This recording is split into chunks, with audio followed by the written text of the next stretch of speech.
bago po natin saliksikin ang gawa or Act 8 verse 2 and 3, nanyayahan ko po muna kayo na tayo po muna ay manalangin. Yes, O Lord. Hallelujah, Lord. Maraming salamat po, Lord God, sa oras na ito, Lord God, na ipinagkaloob, O Lord God, sa bawat isa sa amin, O Lord God, sa pagdala, O Lord God, ng aming panyapak sa gawain ito, O Lord God, upang pag-aralan ng iyong banal na salita, O Lord, at ito po ay maging silbing daan, O Lord God, upang maibahagi po, O Lord God, sa mga taong nakapaligid sa amin, O Lord. Lord, dinudulog ko po sa iyo ang mensaheng ito, O Lord God. Alam ko po, O Lord God, ganoon din po ang aking sarili, O Lord. Alam ko po, Lord God, na ako po ay salat sa kaalaman, O Lord God. Hindi sapat ang aking karunungan, O Lord.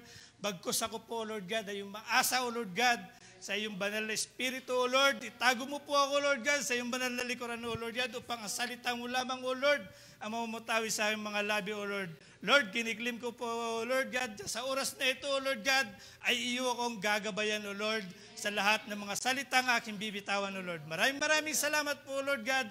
Wala po kaming may babalik sa iyo, kundi purihin kayo, dakilain kayo, sa pangalan ni Jesus. Amen. So, yun po, no? Hallelujah. Yung pamagat po ng ating mensahe is, how would you like to remember? Ano? So kung paano mo ba gusto kang makilala? Amen? So ano po ba yung mga dapat natin gawin upang tayo makilala? No? Siguro po, kung para sa akin is para maalala ko, sa gagawa na lang po ako ng mabuti. Pwede, ano? Pwede. Pero mas may nakakahigit pa doon na kung ikaw ay magiging bad boy, ano? Kung isa kang magiging bad boy, malamang kilala't kilala ka, ano? Kasi kung magiging mabuti ka lang, yung mga taong nakapaligid sa'yo, yun lang yung makakilala sa'yo. Pero kung magiging bad boy ka, kahit nakabilang barangay, kilala ka. Amen? Amen? So yun po, no? At may tao po kung halimbawa sa inyo, at ito po ay makikilala po natin sa pamamagitan po ng kanyang pangalan. Sino po nakakilala kay Asyong Salunga? Asyong Salunga na taga-Tondo, tapos ako naman ay taga-Batang Mindanao, pero pag narinig ko yung pangalang Asyong Salunga at i-describe ko si Asyong Salunga in one words, ano siya? Bad boy, di ba? Pero hindi natin alam yung sa likod ng kwento ng ano niya, bagaman doon sa kabutihan niya, hindi nakikita, ano? Hindi po nakikita ng mga nasasakupan niya dahil doon po sa lugar niya, ayaw niya na pasukin ng mga sindikato yung lugar niya. Kaya sa gusto at sa kabutihan niya, no, na ayaw niyang ipahamak yung lugar niya, kaya siya na yung gumawa ng move. Di bali nang magiging masama siya, wag lang pasukin ng masamang elemento yung nasasakupan niya, di ba? So yun yung kabaitan na ginawa niya na hindi nakikita ng iba. Yung nakikita ng iba, yung pagiging masama niya. Amen? So dito po, hindi lang po sa katulad po nating tao, ang may ganitong sitwasyon, ano? Meron din po sa lingkod ni Lord na naging masama siya bago siya naging mabuti. Naniniwala po ba kayo doon?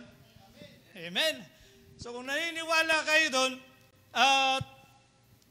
handa na po ba kayong malaman kung sino yon? Bibigyan ko po kayo ng clue. No?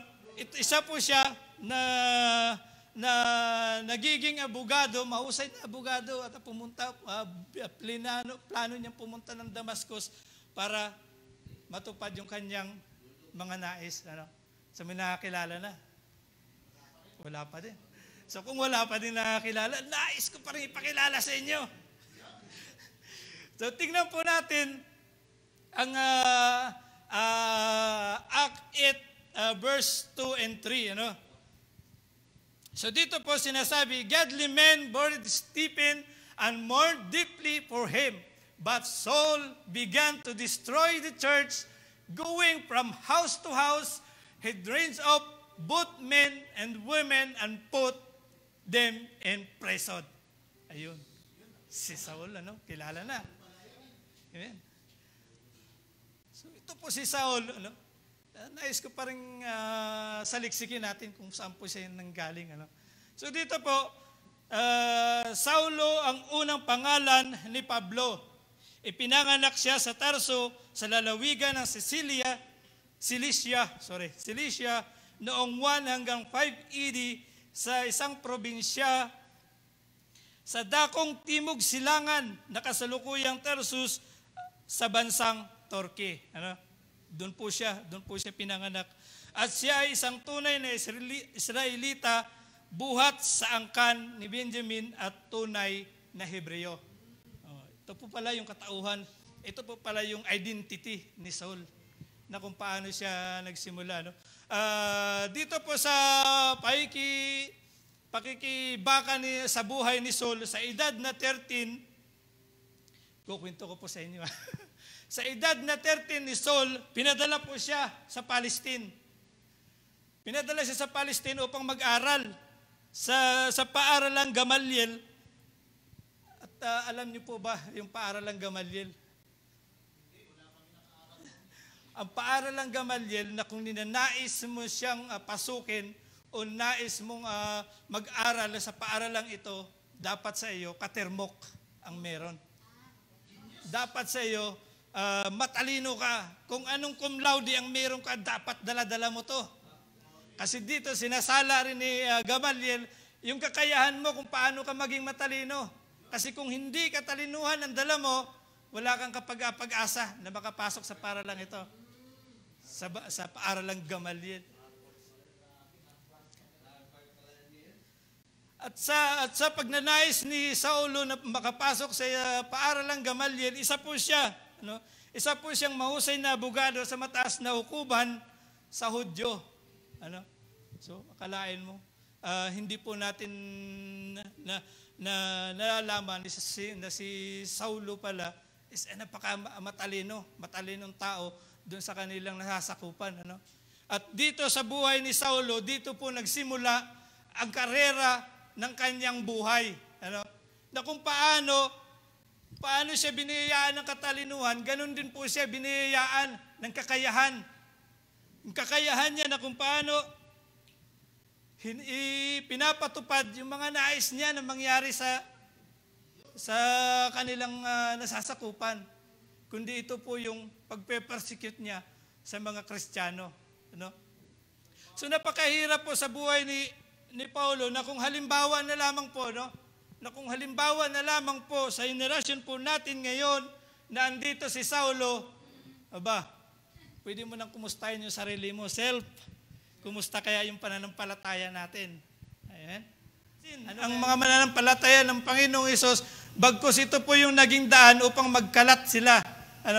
Yung iba napunta sa Samaria, yung iba naman sa Judea na nagkalat din ng words of God. So dito din po nagkaroon ng pag-asa. O dito din po nagbago ang buhay ni Saul. Dahil sa kagustuhan niya na pumunta ng Damascus. Sa kagustuhan niyang pumunta ng Damascus upang usigin ang mga mananampalataya at bago pa siya dumating sa bayan ng Damascus, pinakitaan na siya ng ating Panginoon. Amen? Dito po nagsimula magpakita sa kanya ang Panginoon at sinabi niya na, sino po ba kayo? Panginoon, ako si Jesus, ang iyong inuusig. So, napakahirap. Doon sa pagkakataong yun, sabi ng Panginoon Jesus, pumunta ka sa Damascus, sa lugar na ito, na ituturo ko sa iyo kung ano yung gagawin mo. Amen? Iano ko sa iyo kung ano yung mga dapat mong gawin. So si Saul naman is pumunta sa lugar na iyon at alam niyo po ba kung ano yung ginawa niya? 3 araw. Hindi kumain, 3 araw. Hindi uminom at sa pamamagitan po nun, doon po siya dumulog ng panalangin sa Panginoon na hindi niya naman hiniling na makitang muli pero nanalangin siya sa Panginoon. Tinawag niya ang Panginoon. So doon po sa kabutihan ng ating Panginoon, sa habag ng Panginoon, tinugunan niya. Pakita rin po siya sa isang lingkod niya na si Ananias. Papakita siya sa pangitain. Sabi niya sa kay Ananias na punta ka sa daang matuwid sa Damascus. Hanapin mo yung bahay ni Joda. Hanapin mo yung pangalan na Saul. At panalangin mo siya. Ipanalangin mo siya, patungan mo ng kamay mo, ipanalangin mo siya upang makakita siyang muli. Amen. At doon sa oras na yon, ginawa po ni Ananias, bagaman si Ananias po ay nagkaroon ng katanungan sa Panginoon. Sabi niya, Panginoon, naririnig ko itong pangalan na ito eh. Ito yung pinadala, humingi ng katibayan na pupunta ng Damascus upang kayo ay supilin. Supilin yung inyong mananampalataya. So bakit pa ako pupunta doon? Di ba? Pero sabi po ng Panginoon, lumakad ka. So dahil isa po siyang lingkod ng Panginoon, kahit na ano po yung bagabag sa kanyang kalooban, sinunod niya po yun. Sinunod niya po yung nais ng Panginoon at ganun po ang nangyari. Bumalik. Kasi kung iisipin po natin, kung sa atin po nangyari, bubulagin tayo ngayon ng Panginoon. Iisipin po ba natin kung hanggang kailan tayo makakitang muli? Baka iisipin natin, lifetime mo na to, bulag ka na talaga habang buhay. Napakahirap ng mga ganitong mga sitwasyon na yung pananampalataya po natin is floating, lumulutang. Hindi mo malaman kung bagaman masasabi mo sa iyong sarili na nananampalataya ka sa Panginoon, pero Panginoon lang nakakaalam kung ano yung nais. Amen. So dito po sa mensahe na to, sabi po niya, but God's soul began to destroy the church. Kung tayo po ba ay nasa church ng ganito, babalik pa ba tayo sa pagbuo ng churches, ng mga panambahan? Hindi pa ba tayo magkakaroon ng takot?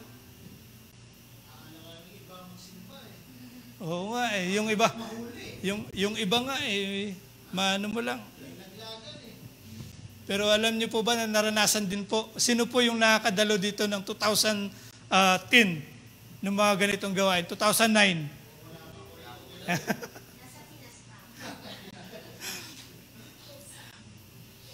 2009 atin yata ako nakaano ng ganito sa CAFG. Sa CAFG At ito po yung naranasan po namin na kapag kami po ay kinukuha, bali po yung nung nakaraan, nung una, 3 months ka sa Bible study bago ka makapasok sa bahay panambahan. Parang pinaka-graduate mo na yon. Doon ka na magbabautismo. So nung mga panahon na yon, share ko lang po naranasan din po namin yung mga ganito. Na kapag kami po ay sinusundo, ilang kami halos sa sasakyan, tapos ang sasabihin lang sa amin, dalawa-dalawa muna ang bababa. Huwag kayong sabay.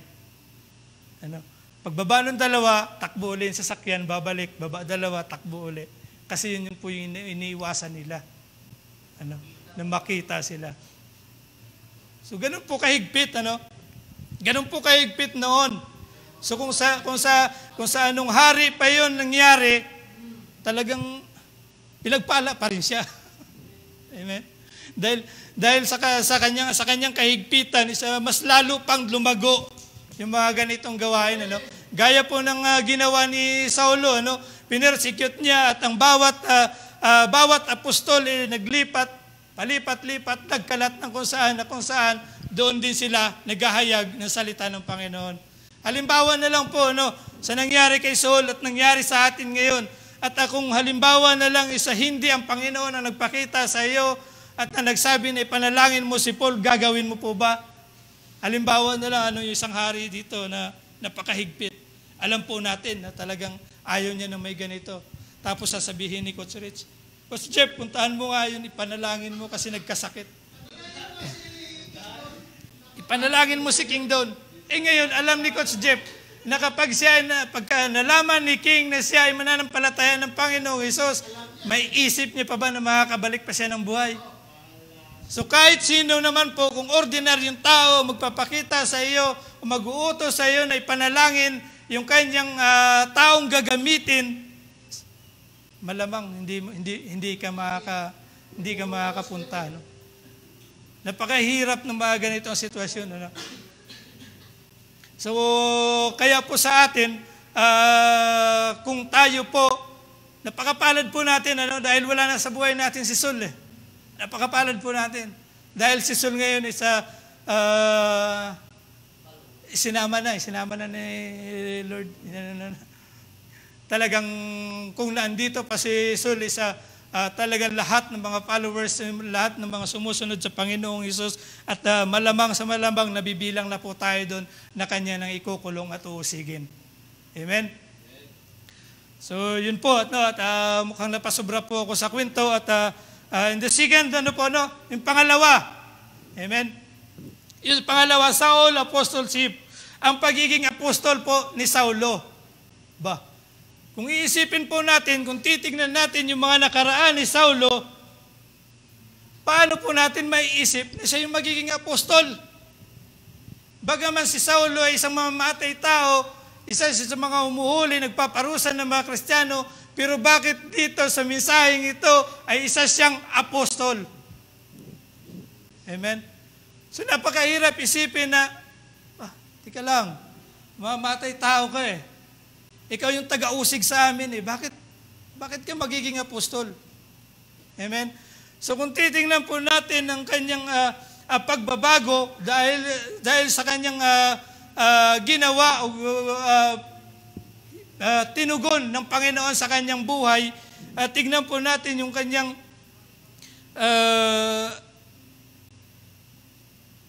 salita, ano? Yung nangyari sa kanyang buhay, ano? Dito naman po, sana ba ako? Nauligaw na ako. Yun. Dito naman po sa Act 9, verse 19. And after taking some food, ano na? Excuse po.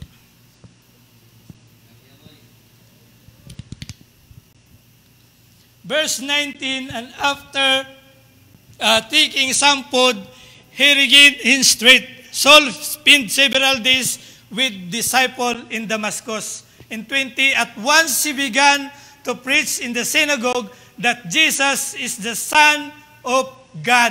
Amen? Sa 21 naman po, 21, all those who heard him were astonished and asked, isn't he the man who raised havoc in Jerusalem among those who call in this name? And isn't he called here to take them and prisoner to the chief priest? So meron pa ba yan?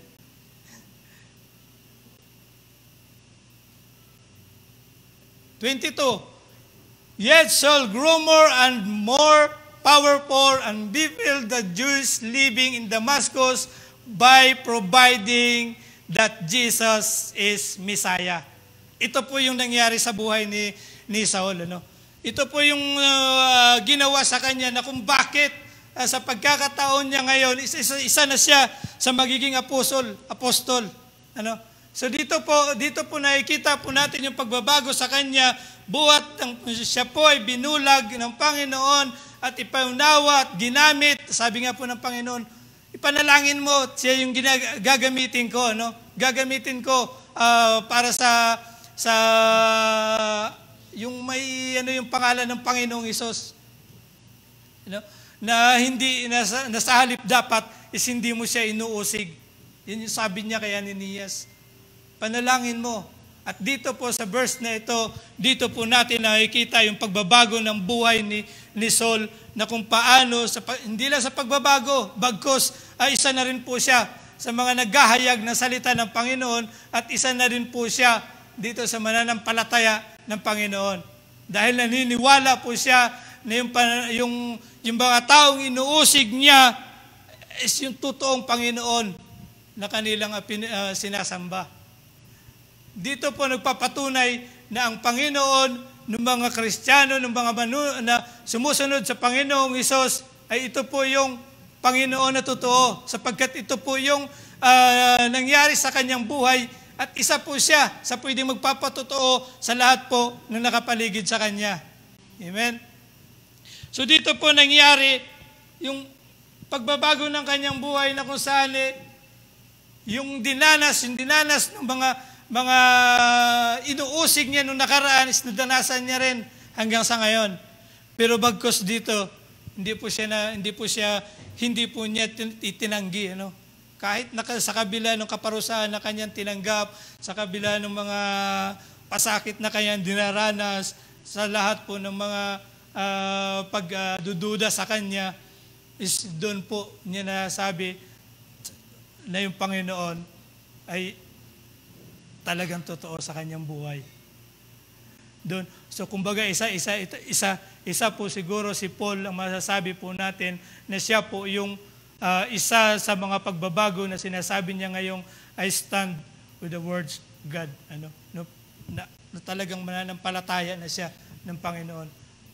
Kasi kahit na sa nangyari sa kanyang buhay na kung iisipin po natin yung parusa sa kanya, yung parusa sa kanya, napakahirap tanggapin. Pero tinanggap niya yun. May hayag niya lang ang Panginoong Hesus. Gaya po ng mga apostol din po na nung mga nakaraan ni kanyang inuusig. Bagaman doon sa pagbabago niya is nagtaka yung mga apostol. Nagtaka yung mga apostol. Sabi nga dito sa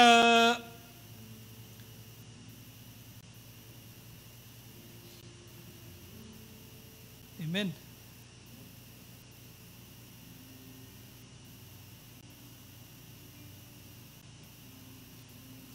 Dito nga po sa verse 21, nagtaka ang lahat ng narinig sa kanya. Sinabi nila, hindi ba't ito ang taong umuusig sa mga tagasunod ni Jesus doon sa Jerusalem?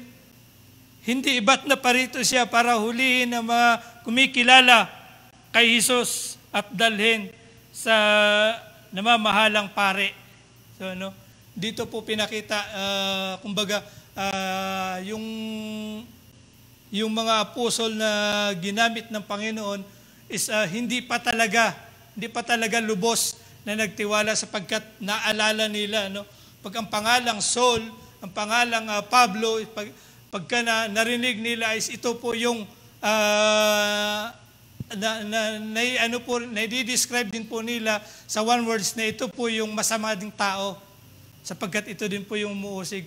Pero sa pagkakataong ito, sa pagtataka nila na ginagamit na rin, ginagamit at pinatunayan naman po ng Panginoong Hesus yung ni Saulo yung kanyang pagbabago. Dahil dito po sa sinabi niya sa 22,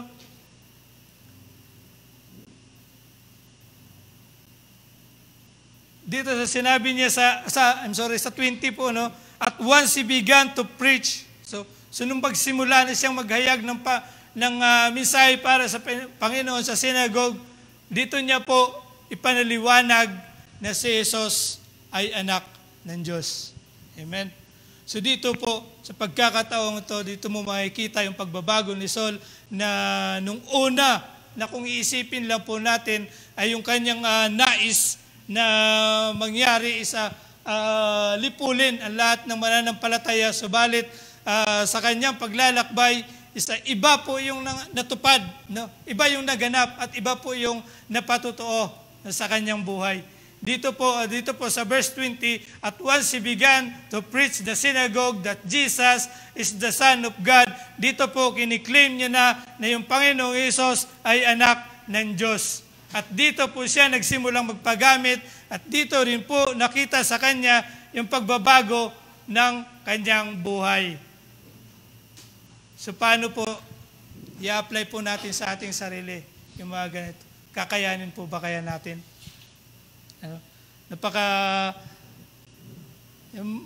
Maaring masabi po natin kaya.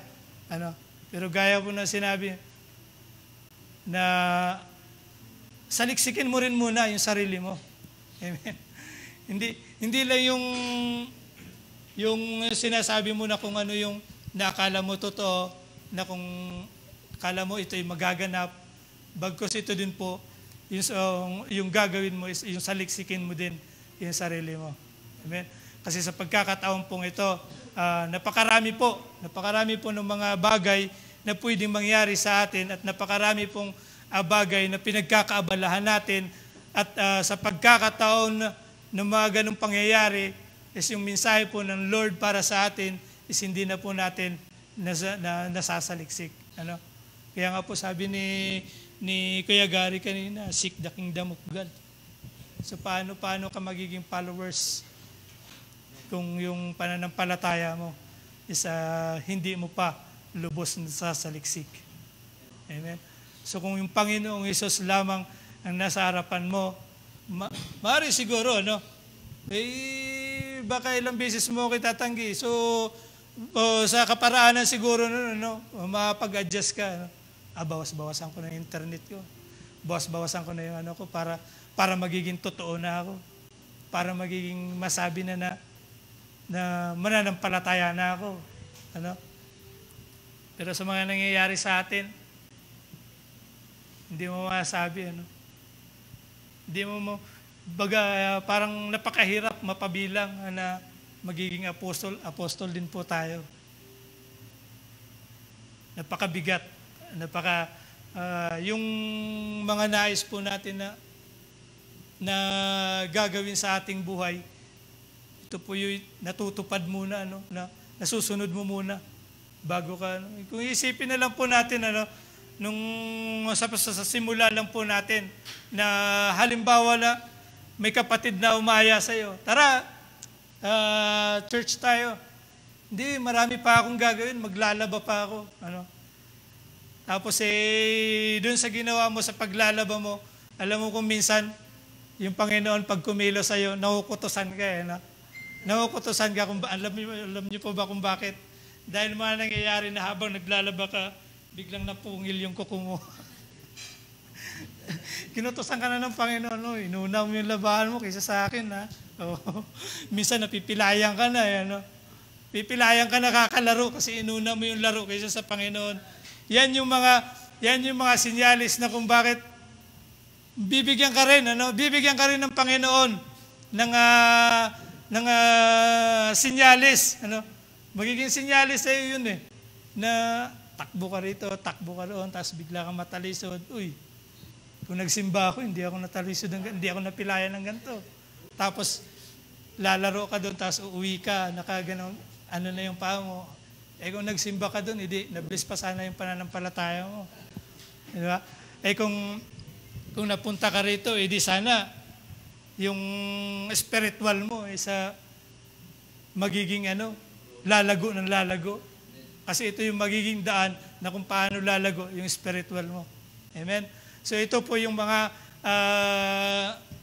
kaparaanan upang po tayo ay magbago na. Baguhin na po natin yung ating pananaw. Kasi kung gusto mong makilala, gaya nga ng sinabi kanina, kung gusto mong makilala, gumawa ka ng mabuti. Pero nasa sa atin na yun. Kung mabuti ba talaga yung gagawin mo o masama. Amen?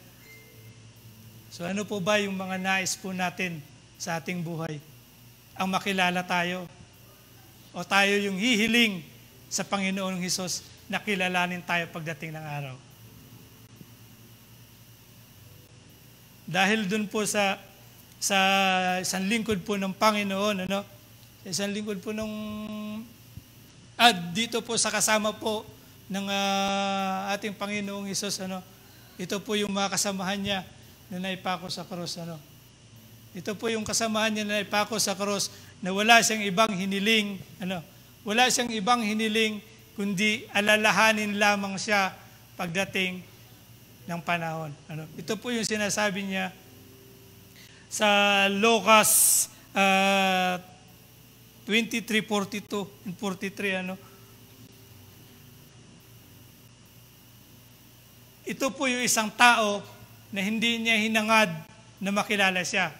Bagkus hinangad niya nakilalanin siya ng Panginoong Hesus. Luke 23 verse 42 and 43, then he said, Jesus, remember me when you come into your kingdom. Ano? So kung nanaisin po ba natin, ano po ba yung gusto nating maalala sa atin? So kung ito po yung mga nais po natin, ano? Jeep na wala. Kung ito po yung nais natin at kung gusto nyo pong tugunan ng Panginoon, gaya na sinasabi niya sa 43, Jesus answered him, "Truly I tell you, today you will be with me in paradise." So kung ganito po yung nais po natin sa ating buhay, na tayo po ay makikilala. Huwag na nating isipin na makikilala tayo ng mga taong nakapaligid sa atin. Bagkus alalahanin lang po tayo ng ating Panginoong Hesus. Ano? So nawa po sana itong bagaman po, no, sa mga lahat ng mga lingkod ng Panginoon, isa po si Saul na nakilala po natin sa oras, sa araw na ito, at bagaman sa mga nakaraang paghahayag, ano, sa buhay po ni Coach na yung ginamit niya, si Shamgar. Ano, kung paano din po si Shamgar nakilala. Sino po ba yung nakakilala kay Shamgar? Kami nakakilala po. Si Shamgar lamang po yung tinawag ng Panginoon upang makipagbuno sa mga kalaban para maligtas lamang ang Israelita. So kung pag tinanong tayo kung sino si Shamgar, at least tayo may idea na kung sino siya, di ba? Kahit katiting man lang. Ganun din po sa kay sa buhay po ni Coach Rimel, sa kay Jabez.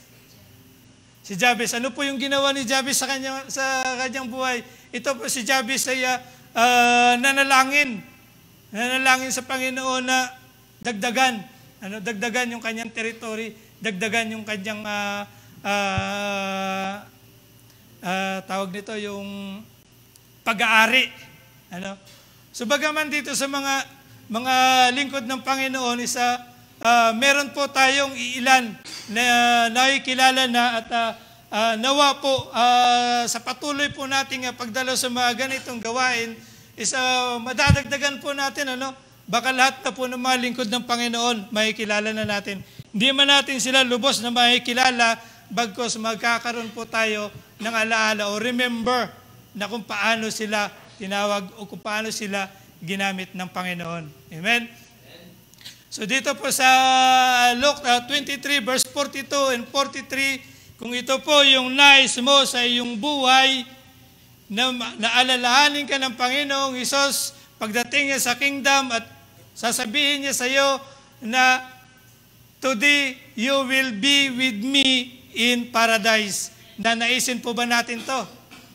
Amen. So kung amen po yan, ito po yung last verse na iiwanan ko sa inyo na upang ito po ay magiging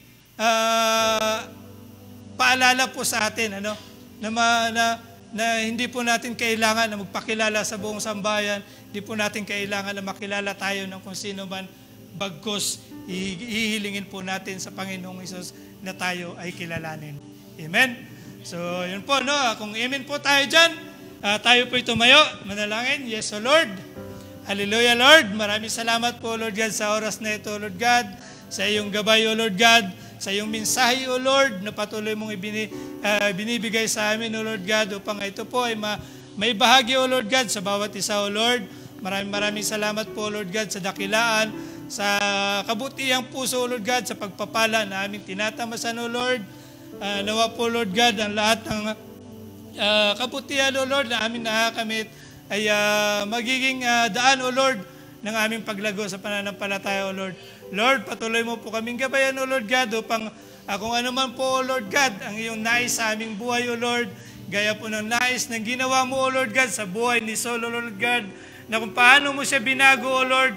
Lord, alam po namin sa aming mga sarili, O Lord God, na kami po ay makasalanan, O Lord God, na kung minsan po, Lord God, ay hindi ka namin nauuna sa aming mga gawain, O Lord.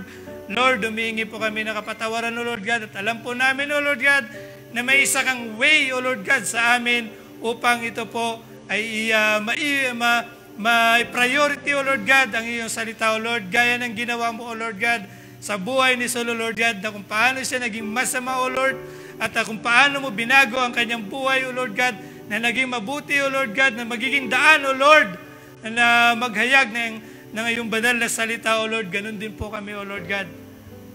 Dinudulog po namin sa iyo, O Lord, ang aming mga sarili, O Lord God. Bagaman po, O Lord God, hindi namin alam ang nilalaman ng aming puso, O Lord God. Subalit kami po, O Lord God, ay umaasa, O Lord, na kami ay patuloy sa pananampalataya sa iyo, Panginoon Jesus. Maraming salamat po, Lord God. Wala po kaming may babalik sa iyo, kundi purihin kayo, dakilain kayo sa pangalan ni Jesus. Amen.